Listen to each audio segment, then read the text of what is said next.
Euclid विभाजन के बाद अब हम लोग पढ़ेंगे गणित का आधारभूत प्रमेय।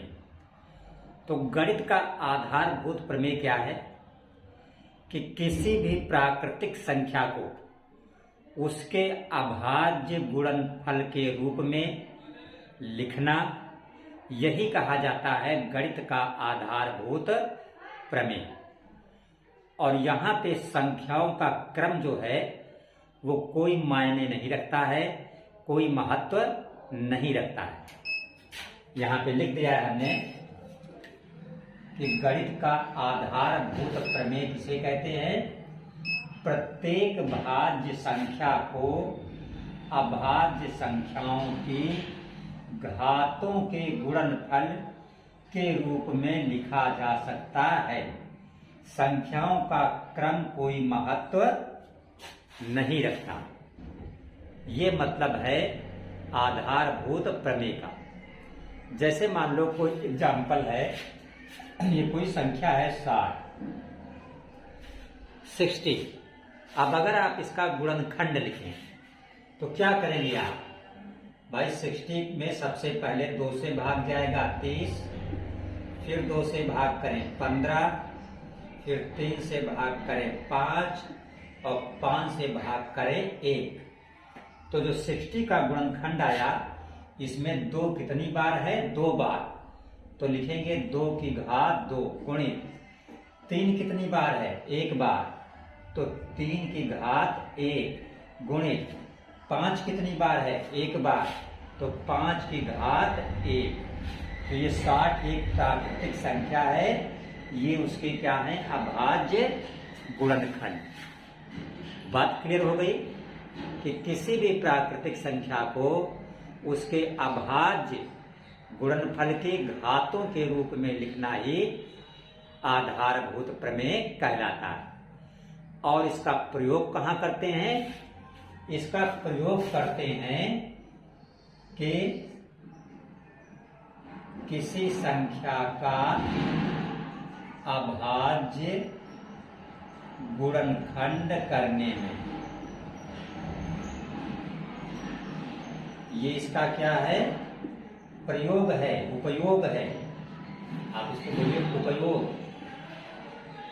इंग्लिश में इसको बोलते हैं यूज। इसका यूज कहाँ होता है? तो इसका जो यूज होता है वो होता है अभाज्य गुणनखंड करने में। जैसे यहाँ पे 60 का आपने अभाज्य गुणनखंड किया हुआ है। तो पेपर में क्वेश्चन इस टाइप में आता है कि कोई संख्या दी हुई है और लिखेगा नीचे कि बताइए इसके अभाज्य गुणनखंड क्या है। तो अगर एमसीक्यू में है तो विकल्प दिया होगा, एमसीक्यू पे नहीं है तो आपको उसको हल करके आंसर निकालना होगा। किस तरह? बिल्कुल इस तरह। अब हम इस पे कुछ और क्वेश्चन देखते हैं। देखिए ये क्वेश्चन आया हुआ है आपका यूपी बोर्ड 2023 के पेपर में। क्वेश्चन लिखा है निम्नलिखित को अभाज्य गुणनखंडों के रूप में व्यक्त करो।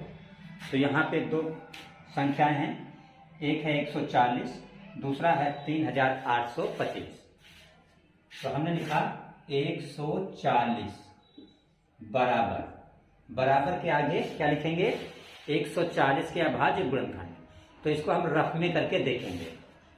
जैसे अगर हम रफ में यहाँ पे 140 का करें तो 2 से भाग करेंगे 70 होगा, फिर 2 से भाग करेंगे 35 होगा, 5 से भाग करेंगे 7 होगा और 7 से भाग करेंगे 1 होगा। ये क्या हो गया? 140 का अभाज्य गुणनखंड हो गया। अब यहाँ पे आप देख रहे हैं 2 कितनी बार है? 2 बार। तो आप लिखेंगे यहाँ पे 2 की घात 2 गुणित 5 कितनी बार है? 1 बार। और 7 भी है 1 बार। तो 5 को लिखेंगे 5 की घात 1 गुणित 7 की घात 1। ये आपका आंसर हो गया। किसका? 140 का। दूसरी संख्या आपकी है 3825। 3825। अब इसी तरह हम इसका जो है वो गुणनखंड करेंगे। तो पहले रफ में करेंगे। ये मान लो हमारा रफ है यहाँ पे तो 3825 में सबसे लास्ट में 5 है, तो सबसे लास्ट में अगर 5 है तो 2 से नहीं कटेगा। 5 2 7, 8 15, 3 18। इस संख्या के अंकों का जोड़ 18 है।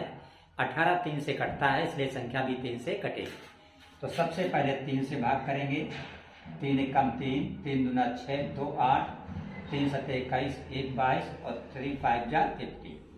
देखिए यहाँ पे 7 5 12, 2 14, 1 15। अंकों का जोड़ 15 था, 14 नहीं था। और 15 3 से कटता है, इसलिए ये संख्या भी 3 से कटेगी। तो यहाँ पे 3 से भाग करें आप। तो 3 चक्कू 12, 3 दूना 6, 1 7, 3 5 15। अब देखिए 4 2 6 5 11। अब 11 3 से नहीं कटता, इसलिए संख्या 3 से नहीं कटेगी। 4 से तो बिल्कुल नहीं कटेगी, क्योंकि 2 से कटना बंद हो चुका है। लास्ट में 5 है, तो 5 से भाग करेंगे। 5 अट्ठे 40, 2 42 और 55 25। फिर 5 से भाग करेंगे 85 में, तो आएगा 17 और 17 एकम 17। ये हो गया इसका गुणनखंड। तो आपका आंसर क्या बन गया इसका? 3825 का 3 2 बार है, तो 3 की घात 2 गुणे 5 2 बार है, 5 की घात 2 गुणे 17 एक बार है, तो 17 की घात 1। तो आपने ये 2 एग्जाम्पल देखे। पेपर में किसी भी संख्या का अभाज्य गुणनखंड लिखना हो, आप इसी तरीके से करेंगे। ध्यान ये रखना कि सबसे पहले 2 से काटना, जब तक 2 से कटता रहे। जब 2 से न कटे फिर 3 से, 3 से न कटे 4 से, 4 से न कटे 5 से। स्टेप बाय स्टेप आप आगे बढ़ेंगे।